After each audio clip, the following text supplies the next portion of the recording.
देखिए, एसआईआर को जो ड्राफ्ट रिलीज हुआ है उसके ऊपर हमारा लीडरशिप पूरा एनालाइज कर रहा है। ये जो भाजपा वालों, ऑपोजिशन लीडर और भाजपा वालों बोल रहे थे 1 करोड़ रोहिंग्या, 1 करोड़ बांग्लादेशी, तो कहाँ है?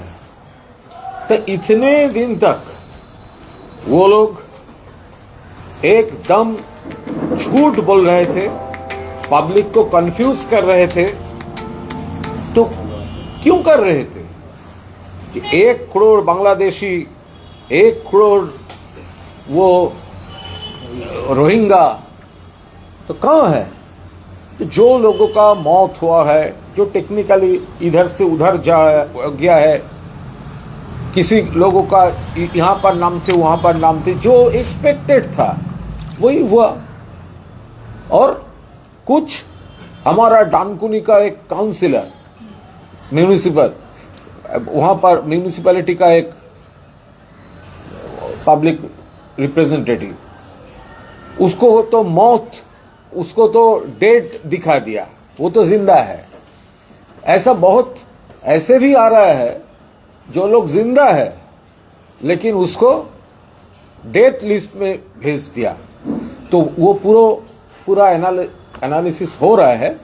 तो हमारा पूरा जो पार्टी का जो टीम है वो लोग फिर से पूरा हर बूथ में पब्लिक का साथ है। अगर कोई जेन्युइन वोटर को नाम लिस्ट में नहीं है तो लिस्ट में उठाने का जो प्रोसेस है, हमारा जो BLA 2s है, लोकल पार्टी है, पूरा उसको कोऑपरेट करेंगे। और ये भाजपा का निर्देश में ये जो किया है, उससे पहले दिन तो ये मालूम चल गया कि बीजेपी कितना बड़ा झूठ फैल रही थी, वो साबित हो गया।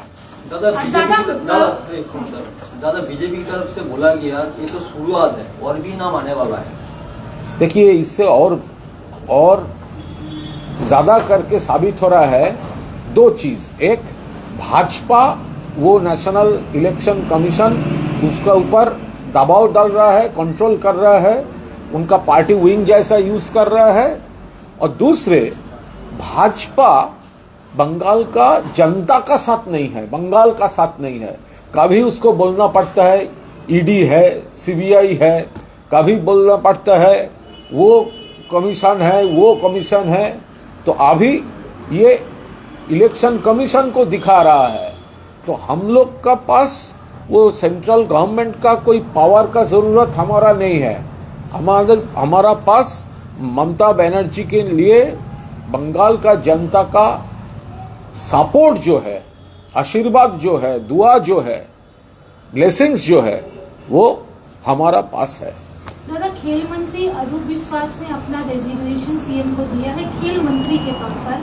2 डिपार्टमेंट अभी भी उनके पास है, क्या बोलेंगे? ये तो पूरा गवर्नमेंट का मैटर है, इसमें तो कोई पार्टी का मैटर नहीं है। तो वो स्पोर्ट्स मिनिस्टर, उनका कोई पर्सनल सेंटिमेंट था, उन्होंने ये इन्वेस्टिगेशन ऑनरेबल CM कर रहा है,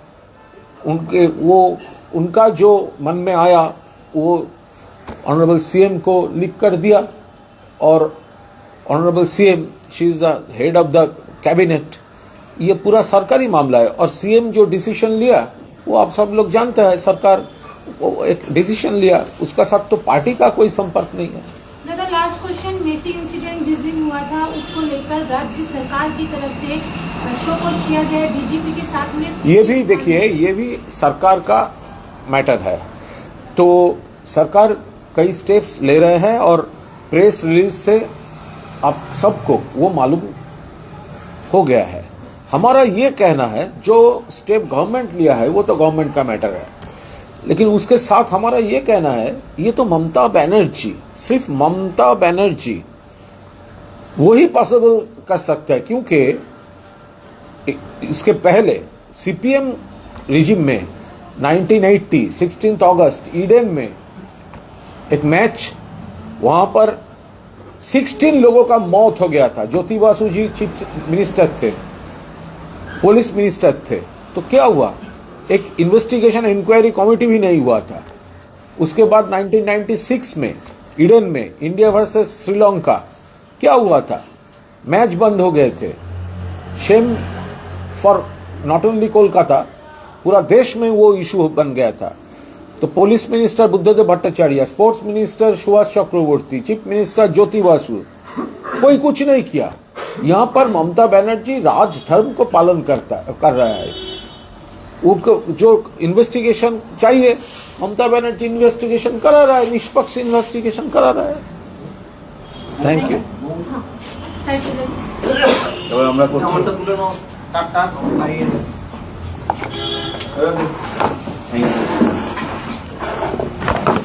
আমরা একই প্রশ্ন যে অরূপ বিশ্বাস ক্রীড়া ও যুব কল্যাণ মন্ত্রকের দায়িত্ব থেকে তিনি পদত্যাগপত্র দিয়েছেন এবং মুখ্যমন্ত্রী সেটা গ্রহণ করেছেন, কি বলবেন? এটাই কি প্রত্যাশিত ছিল কুণালদা?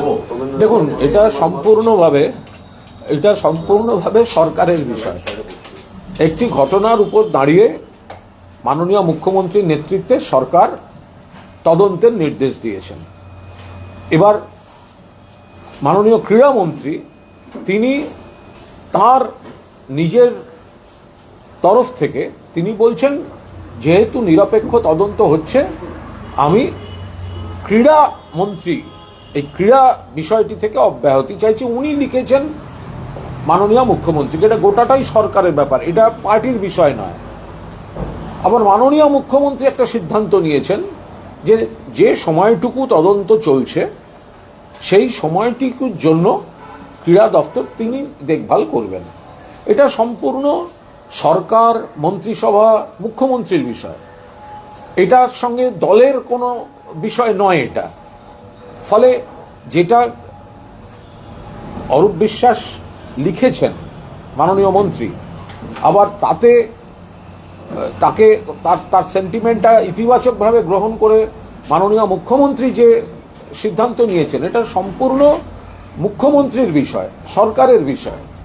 আপনারা সবাই দেখতে পাচ্ছেন। না, আপনি প্রথম থেকে এই বিষয়টির সমালোচনা করছিলেন, যে পরিস্থিতি হয়েছিল যুব ভারতীতে। আমরা আবার বলছি, মুখ্যমন্ত্রী কি রাজধর্ম পালন করলেন? আমি আবার বলছি যে এই যে ঘটনাটা, যুব ভারতীতে মেসির ঘটনাটা, এটার পেছনে একটা বিরাট ষড়যন্ত্র থাকতে পারে। আপনি কলকাতায় দেখলেন কেন্দ্রীয় বাহিনী আর ওই প্রাইভেট আয়োজকদের সিকিউরিটিরা পুরো ভীমরুলের চাকের মতো মেসিকে ঘিরে রইল, অথচ হায়দ্রাবাদ, মুম্বাই আর দিল্লিতে তারা নেই, মেসিকে দর্শকরা দেখতে পাচ্ছেন। তাহলে কি এটা কি একটা কোনো প্লট ছিল যে দর্শকদের দেখতে বাধা দিয়ে উত্তেজনা তৈরি করো আর নিজেদের লোক ঢুকিয়ে দিয়ে গন্ডগোল করো? আর ফুটবল প্রেমীদের তো আঘাত লেগেছেই, তারা দুঃখ পেয়েছেন, এত দাম দিয়ে গিয়ে দেখতে পাননি। কিন্তু এখন যেটা দেখার বিষয় যে মমতা বন্দ্যোপাধ্যায় একটা বৃহত্তর ষড়যন্ত্র থাকার প্রবল সম্ভাবনা সত্ত্বেও যেহেতু একটি ঘটনা ঘটেছে, তিনি কিন্তু পুরোপুরি রাজধর্ম পালন করলেন। এবং রাজধর্ম পালন করে একদিকে পুলিশ যেরকম তদন্ত করছে, তেমনি অবসরপ্রাপ্ত মাননীয় বিচারপতি অসীম রায়ের নেতৃত্বে তিনি একটি কমিটি করে দিলেন। এবং আজ রাজ্য সরকার প্রেস রিলিজ দিয়ে রাজ্য সরকার কি কি ব্যবস্থা নিয়েছে আপনাদের জানিয়ে দিয়েছে।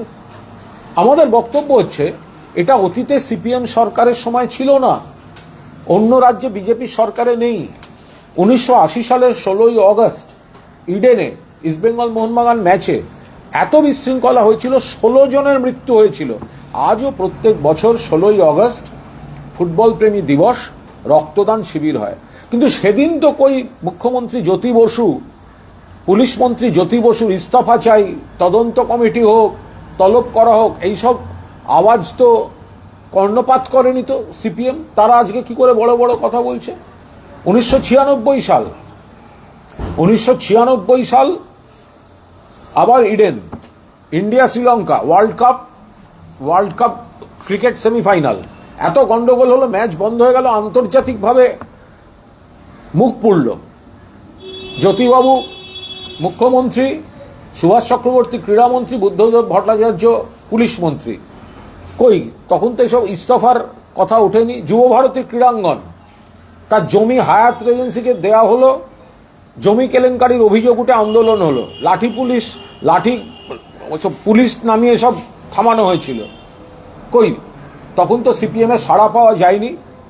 গাদাগুচ্ছের দুষ্কৃতী, যুবভারতী ক্রীড়াঙ্গনে সিপিএম এর গুন্ডাদের, আর্মড গুন্ডাদের, রিভলভারওয়ালা গুন্ডাদের ভেতরে খেলোয়াড়রা থাকার ঘরে ফেরার গুন্ডাগুলোকে রাখছিলেন সুভাষ চক্রবর্তী। কই, তখন তো সিপিএম এর কথা হয়নি। এখানে অরূপ বিশ্বাস নিজে থেকে লেখেন যে আমি ছাড়তে চাই, আর সে সময়ের কাগজগুলো দেখুন, বিধানসভায় দাঁড়িয়ে সুভাষ চক্রবর্তী বলছেন কিসের ইস্তফা। এইটা হচ্ছে তফাৎ। ফলে মমতা বন্দ্যোপাধ্যায় রাজধর্ম পালন করেছেন, নিরপেক্ষ তদন্ত হচ্ছে, এবং তদন্তের যে পার্টটা সেটা সরকার এবং প্রশাসনের ব্যাপার, ওখানে পার্টির তরফ থেকে কোনো কথা বলবো না। আপনি বলছেন মমতা বন্দ্যোপাধ্যায় রাজধর্ম পালন করেছেন, শুভেন্দু অধিকারী বলছে যে উনি বুঝতে পেরেছেন যে নৌকা ডুবছে, জনপ্রিয়তা তলানিতে গিয়ে ঠেকেছে, তাই এটা রাজধর্ম নয়, ভোট রক্ষার ধর্ম, ধাপ্পাবাজি, মুখ রক্ষার রণকৌশল। তো এই মুখ রক্ষাটা কুম্ভ মেলায় উত্তরপ্রদেশে মৃত্যুর মিছিলের পর তখন যোগী আদিত্যনাথ করলেন না কেন? তখন তো পদপিষ্ট হয়ে মৃত্যু, আগুন লেগে মৃত্যু, মৃত্যুর পর মৃত্যু। তো তখন বিজেপি শাসিত রাজ্যগুলোতে এই যে ধরনের ঘটনাগুলো ঘটছে, তা সেখানে তো কই আমরা রাজধর্ম পালনের নমুনা দেখছি না। গুজরাটে তো নরেন্দ্র মোদীকে রাজধর্ম শব্দটা শেখাতে হয়েছিল তৎকালীন প্রধানমন্ত্রী অটল বিহারী বাজপেয়ীকে। তো সুতরাং বিরোধী দলনেতা বা বিজেপি যেটা বলছে, যখন দেখছে যে মুখ্যমন্ত্রী নজির গড়ে ফেলেছেন, অর্থাৎ মুখ্যমন্ত্রী রাজধর্ম পালন করছেন, যেটা সিপিএম করেনি, যেটা বিজেপি করে না, এবং নিরপেক্ষ তদন্ত, ফলে খেই হারিয়ে ফেলে সেই কুৎসা করার চেষ্টা করছে। এবার বিজেপি যে ইস্যু নিয়ে সুর চড়াচ্ছে, আপনারা রাজধর্ম বলছেন, বিজেপি বলছে এটা হলো দুর্বল চিত্রনাট্য, প্রহসন, এই ইস্তফার ঘটনা। এর পাশাপাশি এখনো পর্যন্ত এই দুজন মন্ত্রী তারা গ্রেপ্তার কেন হলেন না, এমনকি স্বয়ং মুখ্যমন্ত্রীর গ্রেপ্তারিও দাবি করছেন বিরোধী নেতারা। আচ্ছা, এই সঙ্গে একটু করে দিই, ডিজি সহ পুলিশের শীর্ষ কর্তাদের বিরুদ্ধে যে ব্যবস্থা নেওয়া হচ্ছে, এতগুলো পদক্ষেপ, সবকিছু বলছে আইওয়াস। বিরোধীরা বলছে পরের পর পদক্ষেপ হচ্ছে। একটা ঘটনা ঘটেছে কদিন আগে বেঙ্গালুরুতে, আইপিএলে 30 জনের বেশি হতাহত ছিল, বেশ কিছু বেশ কিছু আহত, 30 জনের বেশি পদপিষ্ট হয়ে কি করছিল সেখানে প্রশাসন? কুম্ভ মেলা কি করছিল? গুজরাটে যে রোজ সেতু ভেঙে পড়ে একটা করে, কি করে ওখানে? এখানে মমতা বন্দ্যোপাধ্যায় মাননীয় মুখ্যমন্ত্রী, তিনি স্পষ্ট পদক্ষেপ নিয়েছেন, তদন্তের ব্যবস্থা করেছেন। সেই তদন্ত কমিটি বা প্রশাসনিক থেকে যা যা ইনপুট পাচ্ছেন, সরকারের মতো ব্যবস্থা নিয়েছে। তাতে দিশারা হয়ে গেছে বিরোধীরা, কারণ তারা তো কোনোদিন এগুলো করে না। বিরোধীরা তো কোনোদিন এগুলো করে না, সিপিএম তো এগুলো করেনি, বিজেপি তো করে না, সেই জন্যই এই কুৎসাগুলো তারা করছে। এই যে এসআইটি গঠন করা হয়েছে, এটা নিয়ে একটা প্রশ্ন উঠছে যে রাজীব কুমার, তাকে ডিজি পদে রেখে 4 জন আইপিএস তাদের যে তদন্ত কমিটিতে রাখা হয়েছে, তারা রাজীব কুমারের থেকে তাদের মধ্যে রয়েছে 2 জন জুনিয়র। কিভাবে নিরপেক্ষ তদন্ত হবে এই প্রশ্ন উঠছে। তাদের মধ্যে 3 জন জুনিয়র, যদি এটা ঠিক যে পুলিশের খুঁটিনাটি বিষয় পুলিশই ভালো বুঝবে, কিন্তু সেখানে পলিটিক্যাল উইল তো দরকার যাতে স্বাধীনভাবে তদন্ত করা যায়। তো তদন্ত কমিটি ঘোষণার সঙ্গে সঙ্গেই বিজেপি কি করে উপসংহারে পৌঁছচ্ছে? এই তদন্ত কমিটিটাই তো বিজেপির রাজ্যগুলোয় গঠিত হয় না, সিপিএম এর সময় তৈরি হতো না। তদন্ত কমিটি 4 জন দক্ষ পুলিশ অফিসারের নেতৃত্বে তদন্ত কমিটি হয়েছে, কাজটাকে এগোতে দিন, এবং সেই সঙ্গে ডিজিও নিশ্চয়ই তার বক্তব্য জানাবেন। সেখানে তো তাকে সেই সুযোগ, তাকে তো আপনারা দেখেছেন সরকারের প্রেস রিলিজে যে রাজীব কুমারকেও সেদিনকার ঘটনার ব্যাখ্যা চাওয়া হয়েছে। যে 4 জন পুলিশ রয়েছেন তাদের এগুলো হাইলি এটা হতেই পারে, এটা হাইলি টেকনিক্যাল বিষয়। এটা নিয়ে আমরা কোনো দলের তরফে কোনো মন্তব্য করব না, এটা সম্পূর্ণ অ্যাডমিনিস্ট্রেশনের বিষয়। নির্দেশটা সরকারের, পুলিশ অ্যাডমিনিস্ট্রেশনের, এবং একদম প্রবল সদিচ্ছা দেখিয়ে রাজধর্ম পালন করে মুখ্যমন্ত্রী এই এসআইটি গঠন করে দিয়েছেন। এই নিয়ে দলের তরফে আলাদা করে এই মুহূর্তে কোনো বক্তব্য রাখার কোনো অবকাশই নেই। এখানে সুকান্ত মজুমদার বলছেন যদি ডিজি দায়ী হয় তাহলে পুলিশ মন্ত্রী দায়ী নয় কেন? দেখুন, যদি কুম্ভ মেলায়, তাহলে ওখানকার মুখ্যমন্ত্রী দায়ী নন কেন? ওখানে তো মৃত্যুর মিছিল, উল্টে আমরা এখানে বলছি বিজেপি যাতে রাজনীতি করতে পারে সেই জন্য পরিকল্পিত বিশৃঙ্খলা করানো হয়েছে কিনা, কারণ একটা ছবির ফ্রেমই প্রমাণ করে দিচ্ছে যে ডাল মে কুচ কালা হ্যায়।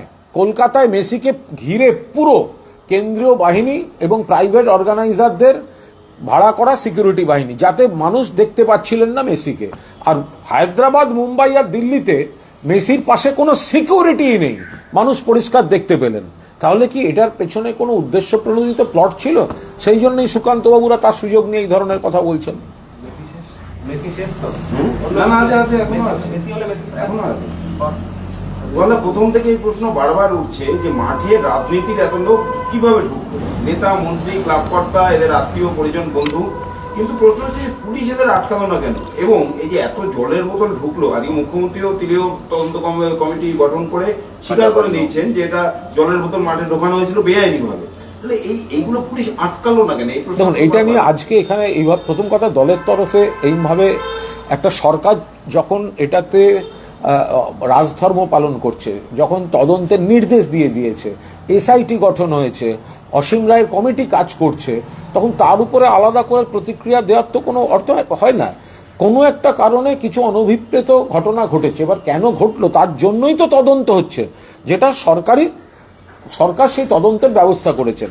ফলে আলাদা করে পার্টির তরফে এখানে কোনো মন্তব্যের কোনো এই মুহূর্তে অবকাশ নেই। এখানে কি সাবোতাজ করা হয়েছে, কিরকম কি কোনো রকম চিন্তা ভাবনা আছে? আমরা তো বলছি এটা এরম না হয় যে এটা কলকাতাকে বদনাম করার জন্য এবং দিল্লি, মুম্বাই আর হায়দ্রাবাদ ওখানে স্মুথ হয়েছে দেখাবার জন্য একটা ওয়েল প্ল্যান্টেড প্লটের উপর কাজ হয়েছে কিনা। নইলে প্রথম দিন কলকাতায় মেসি যখন গাড়ি থেকে নামলেন, অত লোক ওখানে কি করে গেল?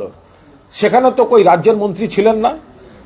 এবার যেখানে মেসিকে ঘিরে রাখলো ভীমরুলের চাকের মতো, অত সিকিউরিটি, সেটা হচ্ছে কেন্দ্রীয় বাহিনী আর ওই প্রাইভেট অর্গানাইজারদের সিকিউরিটির লোকেরা। তা তারা আবার হায়দ্রাবাদে নেই, তারা আবার মুম্বাইতে নেই, তারা আবার দিল্লিতে নেই, গ্যালারি থেকে পরিষ্কার দেখতে পাচ্ছে লোকে। তো ফলে এর মধ্যে প্লট ছিল কিনা দেখতে হবে। আর একটা হচ্ছে একদম মুখের সামনে, এটা অর্গানাইজারদেরও নিশ্চয়ই, প্রাইভেট অর্গানাইজার ছাড়পত্র দিয়েছেন সাংবাদিকদের। যা যা ছবি এসছে, আপনারা শুধু নেতা মন্ত্রী বলছেন, অনেক সাংবাদিকও তো রয়েছেন ওখানে, ছবি তুলছেন, সেলফি তুলছেন, এবং তার জন্যও তো মানুষের সামনের দিকটা আটকে গেছিল, এটাও তো মানতে হবে। এখন আপনারা বলতে পারেন যে সেটা কেন ঢুকতে দেওয়া হয়েছিল না অর্গানাইজারদের, কারণ সাধারণত যে জায়গায় কোনো ইভেন্টে সাংবাদিকরা কত ভালোভাবে সুবিধা হয়ে কাজ করে, সেটা একদম আগে থেকে সেটা সেই প্রাইভেট অর্গানাইজাররা ব্যবস্থা করে রাখে। কিন্তু সেই জোনটা ভেঙে যদি মিডিয়া গিয়েও থাকে, সেটা তো আটকানোর কাজ ছিল পুলিশের। আমি সেই প্রশ্নটাতে এসেই বলছি যে যেটাই হোক, যেখানেই একটা অনভিপ্রেত কাজ হয়েছে, সেটা দেখার জন্যই তো তদন্ত কমিটি। তো সুতরাং তার আগে আমরা কেন কমেন্ট করবো? তারা তো কাজ করছেন, তারা যে কিছু অ্যাকশন নিচ্ছেন, সরকার অ্যাকশন নিচ্ছে, সে তো চোখে দেখা যাচ্ছে। তাহলে তার আগে এটা করব কেন? সুতরাং আমি যখন বলছি যে এই প্রশ্নটা যখন আসছে যে কেন শুধু তৃণমূলের অমুক আছে, কেন শুধু অমুকের অমুক আছে, তার সঙ্গে একটু সাংবাদিক জুড়ে দিলে বোধহয় ব্যাপারটা একটা সামগ্রিকতা পায়। রাজ্যপাল দিল্লিতে এখন বলছেন যে এটা একটা সিস্টেমেটিক ফেলিওর হয়েছে, বিচার বিভাগীয় তদন্তের সুপারিশ করেছিলাম, আমি সরকারের রিপ্লাইয়ের অপেক্ষা করছি এখন। দেখুন, রাজ্যপাল তিনি এখানে মুখ্যমন্ত্রীকে নিয়ে কোনো মন্তব্য করার কোনো অবকাশই নেই, কারণ যা যা তদন্ত করার সেগুলো মুখ্যমন্ত্রীর নির্দেশে শুরু হয়ে গিয়েছে এবং সেই তদন্ত পুরোদমে চলছে, সেটা আপনারা দেখতেও পাচ্ছেন। এবং রাজ্য সরকার একাধিক ব্যবস্থা নিয়েছে, সেটা সরকারের তরফে প্রেস রিলিজ দিয়ে জানিয়ে দেওয়া হয়েছে। এখন সেগুলো না দেখে যদি রাজ্যপাল মহোদয় তিনি নিজের মতো করে কিছু কথা বলতে থাকেন এবং বিজেপির কথাগুলো তার মুখ দিয়ে বলানো হয়, তো তাহলে সেটা লোকে ধরে নেবেন যে এদিকে তদন্ত শুরু হয়ে গেছে। যে তদন্ত সিপিএম জমানার ঘটা নয়, সিপিএম কোনোদিন করেনি, বিজেপির রাজ্যগুলোতে হলে বিজেপি করে না। এখানে মমতা বন্দ্যোপাধ্যায় রাজধর্ম পালন করছেন, আর রাজ্যপাল মহোদয় বিজেপির ভাষায় কথা বলছেন। তদন্ত হবে, শুরু হয়েছে, গাফিলতি খুঁজে বের করার চেষ্টা চলছে, কারা দায়ী সেটাও খোঁজা চলছে। কিন্তু সবথেকে বড় প্রশ্ন, যে হাজার হাজার টাকা দিয়ে যারা টিকিট কেটেছিল, তারা টাকাটা কি ফেরত পাবে? বিরোধী দলনেতা বলছেন যে সুদ সহ ফেরত দিতে হবে। দেখুন, এটা সম্পূর্ণভাবে এটা প্রশাসন দেখছে, বা নিশ্চয়ই যে বিষয়টি নিয়ে আপনারা বলছেন ওটাও একটা গুরুত্বপূর্ণ বিষয়, কিন্তু ওটার সঙ্গে রাজনীতি বা আমাদের দলের কোনো সম্পর্ক নেই। ফলে ওটা আমি দলের তরফ থেকে বা এখানে আমি বিষয়টা বলার আমি কেউ নই, বা আমরা দলের তরফ থেকে এটা বলার কোনো কেউ নই। এটা গোটা বিষয়টা নিশ্চয়ই সংশ্লিষ্ট মহল দেখছেন। মন্ত্রী অরূপ বিশ্বাসের সঙ্গে সুজিত বসুর ভূমিকাও সমানভাবে সমালোচিত হচ্ছে, কারণ রাস্তায় দাঁড়িয়ে তার যে টিকিট বিলি করার যে ভিডিও, এবং হোটেলে গিয়ে ছবি তোলা সবকিছু নিয়েই তার বিরুদ্ধে কিন্তু সমালোচনা চলছে। এটা নিয়ে তার বিরুদ্ধে কোনো পদক্ষেপ কেন হলো না? আচ্ছা, এর মধ্যে অন্যায়ের কোনটা আছে? যদি কোনো ব্যক্তিকে দেখা যায় যে টিকিট দিচ্ছে, তাহলে আপনি ভেবে দেখুন তো, কোনো বড় ম্যাচ বা বড় ইভেন্টের আগে সাধারণ কত মানুষ এরকম ভিআইপিদের কাছে যায় যে দাদা দুটো টিকিট হবে? আপনারা তো সেটা দেখছেন না। একটা জনপ্রিয় জনপ্রতিনিধি, তার কাছে টিকিট এসছে, তিনি লোককে টিকিট দিয়েছেন, সেটার মধ্যে দোষ খুঁজলে কি করে হবে? আবার ছবি তোলা হোটেলে, যেটা হোটেলের মধ্যে ছবি তোলা, সেটা তো ওনাদের একটা অফিসিয়াল ফাংশন ছিল, তো ছবি তুলে কি করে দোষারোপ হবে? তাহলে ছবি যদি হয়, তাহলে কোথায় কোথায় মেসির সঙ্গে কোন কোন দলের কে কে ছবি তোলেননি? মহারাষ্ট্রের মুখ্যমন্ত্রী স্ত্রী, হায়দ্রাবাদের মুখ্যমন্ত্রী, দিল্লিতে তো মুখ্যমন্ত্রী ঢোকার সঙ্গে সঙ্গে গ্যালারি থেকে আবার হায় হায় হলো। তো সুতরাং ওখানে ফিল্ম স্টাররা তোলেননি, ওখানে ক্রীড়া তারকারা ছবি তোলেননি। ফলে এটার জন্য কি করে সুজিত বসুর দোষ হতে পারে? আমি এটা সবারই আছে। বলতে এসআইয়ের খসড়া তালিকা বেরিয়েছে, তালিকায় কাদের নাম আছে দেখা যাচ্ছে, আবার যাদের নাম বাদ গেছে তাদের তালিকা আলাদা। ম্যাপিং নিয়ে অনেক রকম প্রকারভেদ, এসআইআর নিয়ে প্রথম কৈফিয়ত দিয়ে মানুষের কাছে ক্ষমা চাইতে হবে বিজেপিকে। এক তো হয়রান করিয়েছে, 2 নম্বর হচ্ছে এই যে দীর্ঘদিন ধরে একটা কথা বলা হলো 1 কোটি বাংলাদেশি, 1 কোটি রোহিঙ্গা, তো এরা কোথায়?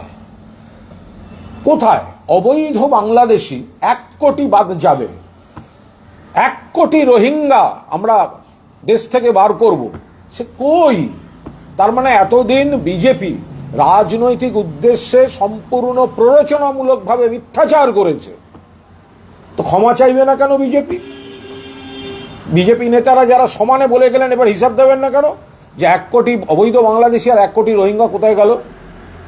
এখনো পর্যন্ত যা খসড়া হয়েছে তাতে আমাদের দলের নেতৃত্ব পুরো বিশ্লেষণ চলছে, শেষ কথা বলার সময় এখনো আসেনি। এমন বেশ কিছু অভিযোগ আসছে, ন্যায্য কিছু ভোটার বাদ গেছেন, আমাদের দলের ডানকুনির এক পুরপিতা, তাকে মৃত বলে চালিয়ে দেওয়া হয়েছে, এরকম অনেকগুলো অভিযোগ আসছে। আমাদের দলের কর্মীরা, BLA 2 যারা আছেন এবং অন্যান্য কর্মীরা, তারা পুরোদস্তুর রাস্তায় থাকছেন। যদি কোনো মানুষ ন্যায্য ভোটারের, বৈধ ভোটারের নাম না উঠে থাকে বা অন্যায়ভাবে বাদ দেওয়া হয়ে থাকে, তো সুতরাং তাদের নাম যাতে আবার তোলা হয় তার জন্য পূর্ণ দায়িত্ব নিয়ে তৃণমূল কংগ্রেস পাশে থাকছে। ভাটপাড়াতেই 20 লক্ষ ভোটারের নাম বাদ গেছে। না, একটা আগের প্রশ্নটা আমি এটা পেলাম, এই যে পদ্ধতিটা, এই যে এতগুলো প্রকারভেদ, এই আলাদা তালিকা, এইটা নিয়ে আপনারা সামগ্রিকভাবে কি বলছেন? না, এটা তো খুব একটা নতুন নয়। এখন বিজেপির চাপে নির্বাচন কমিশন একটু অতি তৎপরতা দেখাচ্ছে, কিন্তু মৃত মানুষের নাম তো বাদ যাবেই। আপনি এবার বলুন, কোনো একটা কেন্দ্রে আপনি একটা যে কোনো জায়গায় সার্ভে করার জন্য একটা কেন্দ্র নিন, আপনি লাস্ট ইলেকশন দেখুন কত লোক ভোট দিয়েছে, লাস্ট লোকসভা গেছে, আপনি লাস্ট ইলেকশন দেখুন কত লোক ভোট দিয়েছে, আপনি দেখবেন হয়তো 70% ভোট দিয়েছে। তা 70% ভোট দিয়েছে মানে 30% ভোট দেননি। এইবার যে নামটা বাদ যাচ্ছে, আপনি ওটা মিশিয়ে দেখুন ওই 30%-এর সঙ্গে ম্যাচ করছে কিনা। এর পরের ইলেকশনটায় দেখবেন ওই 70% ভোট পড়ার বদলে ভোটটা হয়তো 85% বা 90% হয়ে গেছে, কারণ ওই মৃত বা যে দীর্ঘদিন ধরে যেগুলো পেন্ডিং ছিল, যারা ভোট দিতেন না, আর দিতেন না বলেই ভোট দানের শতাংশের হারটা একটু কমে যেত। তো ওইখানেই তো ওই জায়গাটা খানিকটা ব্যালেন্স হয়ে যাচ্ছে। আর এর বাইরে ন্যায্য ভোটারদের বাদ দেওয়ার জন্য বিজেপি যে চক্রান্ত করেছে, সেগুলো আমরা বুঝে নেবো। আমাদের লোকেরা আবার মাঠে থাকছে, যদি কোনো বৈধ ভোটারের নাম বাদ যায় সেগুলি আবার যথাযথ ফর্ম পূরণ করে যা করার করে তাদের নাম ভোটার লিস্টে তোলা হবে। এই 58 লক্ষের বেশি নাম বাদ যাবে এমনটা চিহ্নিত হয়ে গেছে। শুভেন্দু অধিকারী বলছেন যে দেখতে থাকুন কত নাম বাদ যায়, সংখ্যাটা যেটা বলেছিলাম সেটা মনে রাখবেন, আসল সময় কথা হবে।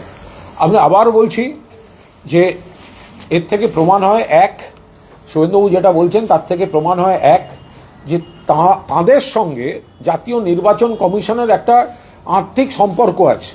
জাতীয় নির্বাচন কমিশনকে তারা কার্যত দলের শাখা সংগঠনের মতো ট্রিট করছেন। ফলে তারা জানেন যে তাদের দেয়া নির্দেশগুলো লোককে কিভাবে হ্যারাস করতে হবে। একটা জলজ্যান্ত মানে পুরসভার পুরপিতা, তাকে ডেথ লিস্টে পাঠিয়ে দিয়েছে ডানকুনিতে, সম্ভবত 18 নম্বর ওয়ার্ড। তো এটা কি করে সম্ভব? তো এরকম আরো একাধিক এসব অভিযোগ আসছে। তো সেগুলো আমাদের লোকেরা পাশে থাকছেন। আসলে এই যে বিজেপি, শুভেন্দুবাবুরা যে কথায় কথায় দিল্লি দেখাবে, সিবিআই দেখায়, ইডি দেখায়, এখন দেখাচ্ছে জাতীয় নির্বাচন কমিশন, শুধু বাংলার মানুষের সঙ্গে ওনাদের সম্পর্ক নেই, উন্নয়নের সঙ্গে ওনাদের সম্পর্ক নেই। ফলে বাংলার মানুষ ওনাদের প্রত্যাখ্যান করবেন। আর ওনারা ওই এক একটা ইলেকশন আসবে, কখনো বলবেন সিবিআই আসবে, কখনো বলবেন দেখতে থাকুন ইডি কি করে, কখনো বলবেন ইলেকশন কমিশন কি করবে। না কথাটা মনে রাখবেন বলেছেন। সংখ্যাটা তো আমরা মনে রেখেছি, এবার আপনারা আমাকে না জিজ্ঞেস করে ওকে জিজ্ঞেস করুন 1 কোটি রোহিঙ্গা কই। বলেছে সংখ্যাটা মনে রাখবেন, মনে রেখেছি। এবার সাংবাদিকরা দয়া করে ওদারে একটু জিজ্ঞাসা করুন 1 কোটি রোহিঙ্গা কই, 1 কোটি অবৈধ বাংলাদেশি কই। তা সেই এই যে সংখ্যাটা মনে রাখবেন, কি করে মনে রাখবো? কারা কখন কোন দলে থাকছে সেটাই মনে থাকছে না, সব দল বদল হয়ে যাচ্ছে। কি করে মনে রাখবো সেটা? 1 কোটি রোহিঙ্গা আমরা কেউ ভুলিনি, 1 কোটি বাংলাদেশি ভুলিনি। সেই সংখ্যাগুলো মনে আছে, বিজেপি নেতারা যা যা বলেছেন। তো সেই হিসাবগুলো তারা দিন এখন। বলছি স্পেসিফিক্যালি দেখুন, আমরা একটা ছোট ছোট ভাটপাড়াতেই 20 লক্ষ ভোটারের নাম বাদ করল, শুধুমাত্র ভাটপাড়াতে। তো আমি এই নিয়ে এক্ষুনি কোনো মন্তব্য আমরা করছি না। নিশ্চয়ই আমাদের পার্টির ছেলেরা, আমাদের পার্টির টিম, আমাদের পার্টির যারা রয়েছেন তারা একদম এটাকে স্ক্রুটিনি করবেন। যদি অবৈধ কোনো ভোটার বাদ যান 100 বার তারা জানাবেন। এই যে আপনাদের বিভিন্ন জায়গায় বিভিন্ন অসঙ্গতি আসছে, আপনি বলছিলেন কাউন্সিলে মৃত তালিকায় নাম চলে গেছে, এটা নিয়ে আপনারা কি করবেন? বা যাদের এগুলো তো আমরা একটা প্রকাশ্যে সকলের সামনে আনবো, উদ্দেশ্যটা প্রমাণ হয়ে যাবে জাতীয় নির্বাচন কমিশনের। সিস্টেমটায় কত ভুল, এটা কি ফাজলামি হচ্ছে? একজন সিটিং কাউন্সিলর তাকে মৃত বলে চালিয়ে দিল, বা তাকে সে নেই বলে চালিয়ে দিল, এটি হয় নাই কখন। আর দ্বিতীয়ত, সাধারণ যে মানুষ, যে বৈধ কোনো নাগরিক, তাদের যদি নাম বাদ যায় আমাদের টিম তাদের পাশে থাকবে।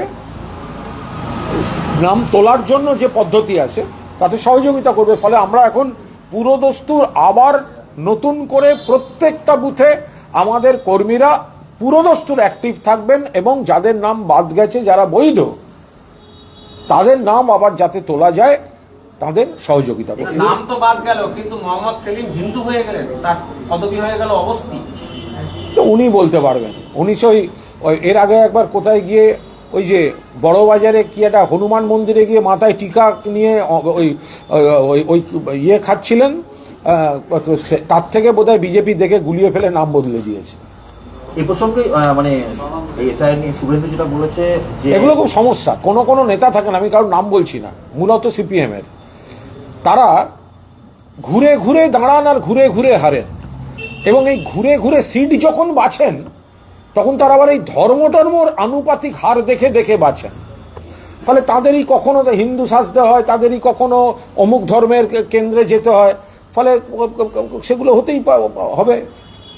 আজকে দলনেত্রী মমতা বন্দ্যোপাধ্যায় বিএলএদের সঙ্গে বৈঠক করছে, মানে কারণ উদ্দেশ্য এবং কি পরবর্তী এটা তো মাননীয় দলনেত্রী তো সে বৈঠক করতেই পারেন, কারণ দলের তরফে কি কি ইনস্ট্রাকশন দেওয়ার সেগুলো তিনি দেবেন, নিশ্চিতভাবে দেবেন। শুভেন্দু অধিকারী বলছেন উনি ভুয়ো ভোটে জেতা মুখ্যমন্ত্রী, নন্দীগ্রামও হেরেছিলেন, ভবানীপুরও হারবে আমার কাছে। দেখুন, এই কথাগুলো অবান্তর কথাবার্তা। নন্দীগ্রামে কেন্দ্রীয় নির্বাচন কমিশন, জাতীয় নির্বাচন কমিশনকে ব্যবহার করে কিভাবে ঘোষিত ফলকে উল্টে দেওয়া হয়েছে, লোডশেডিং হয়েছে, সবাই জানেন। এবং ফলে এই সব কথার কোনো অর্থ হয় না। আর একটা জিনিস মনে রাখবেন যে 21 সালের বিধানসভা নির্বাচনে যখন সব দলে দলে কয়েকজন তৃণমূল থেকে সব বিজেপিতে নাম লেখালেন, তখন সারা বাংলার মানুষ মমতা বন্দ্যোপাধ্যায়কে মুখ্যমন্ত্রী চেয়ে ভোট দিয়েছেন। ফলে একটা কেন্দ্র নয়, 200-র বেশি কেন্দ্রের মানুষ, রেকর্ড সংখ্যক কেন্দ্রের মানুষ কিন্তু মমতা বন্দ্যোপাধ্যায়কে মুখ্যমন্ত্রী চেয়ে ভোটটা দিয়েছে। ফলে এই কথাটা যেন মনে থাকে। খসড়া তালিকার তথ্য অনুযায়ী কলকাতা শহর ও শহরতলির জনবিন্যাস বদলের ইঙ্গিত পাওয়া যাচ্ছে। তাহলে এটা নিয়ে এই মুহূর্তে কোনো মন্তব্য করবো না। লোকসভায় পেশ হওয়া বিলে সেখানে বাপু উড়ে গেল, মহাত্মা কাল বলেছি তো, এটা আমরা কড়া বিরোধিতা করছি, কড়া নিন্দা করছি যে মহাত্মা গান্ধী গ্রামীণ রোজগার যোজনা, এর থেকে মহাত্মা গান্ধীকে সরানো। প্রথমে বলা হলো মহাত্মা শব্দটা সরবে, রবীন্দ্রনাথ ঠাকুর দিয়েছিলেন উপাধি, বাংলার শ্রদ্ধাঞ্জলি, পরে দেখা গেল পূজ্য বাপুও হলো না, ওখানে রামজি ঢুকে গেল।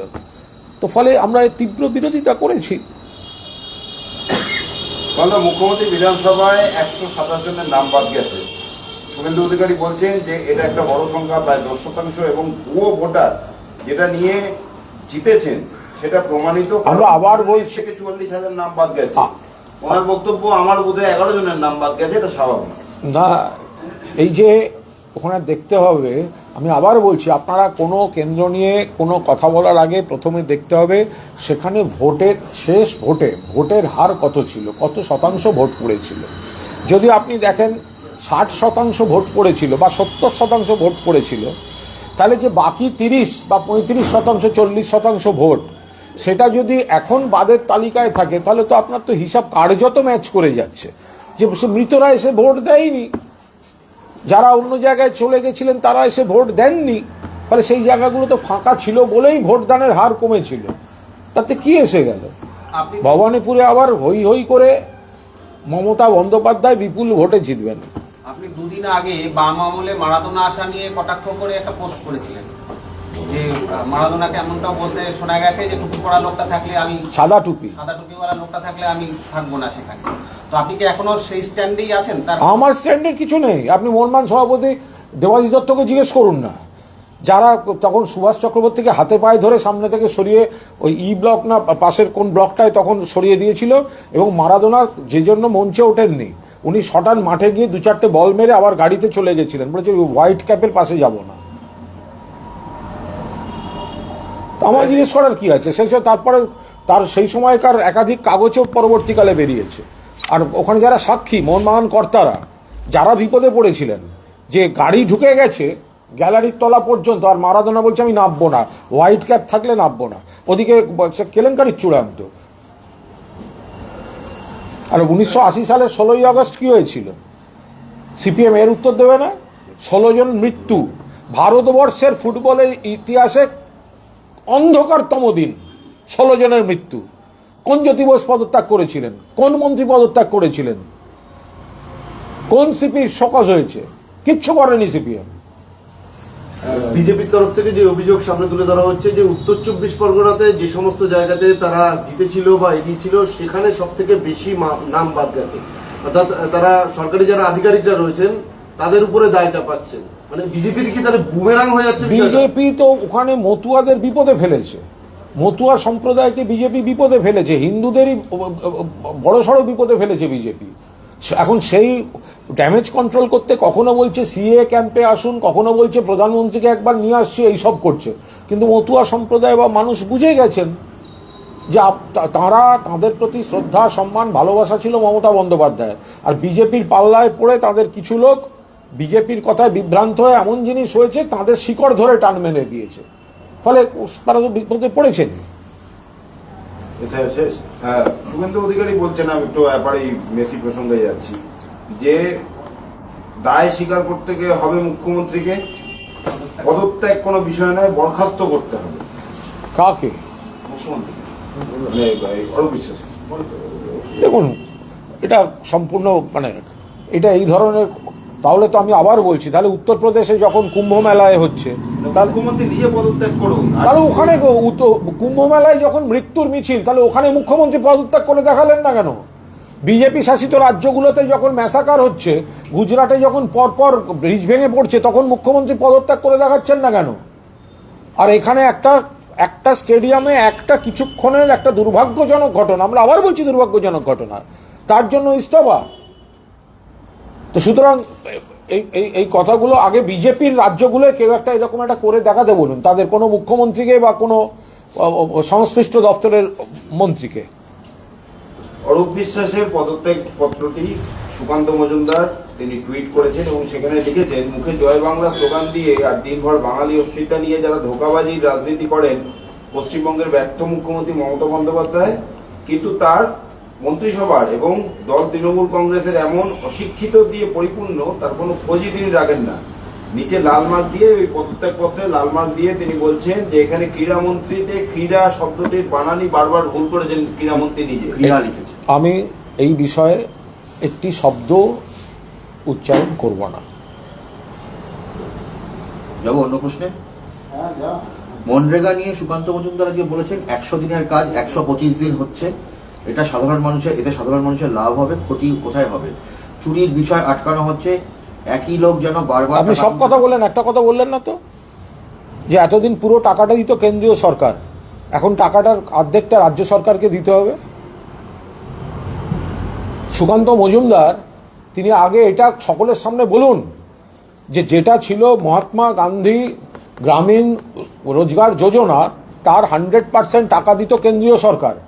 এখন নাম বদলের অধিকার আপনাদের, নাম থেকে মহাত্মা গান্ধী বাদ দিয়ে দেবেন, সেখানে রামজি ঢোকাবেন, আর তার সঙ্গে তলায় একটা অশ্বত্থামা হতে ইতি গজের মতো ঢুকিয়ে দিলেন যে পুরো টাকা রাজ্য সরকার দেবে না, অন্তত 40% টাকা, এই পুরো টাকা কেন্দ্রীয় সরকার দেবে না, 40% টাকা রাজ্য সরকারকে দিতে হবে। মানে কি?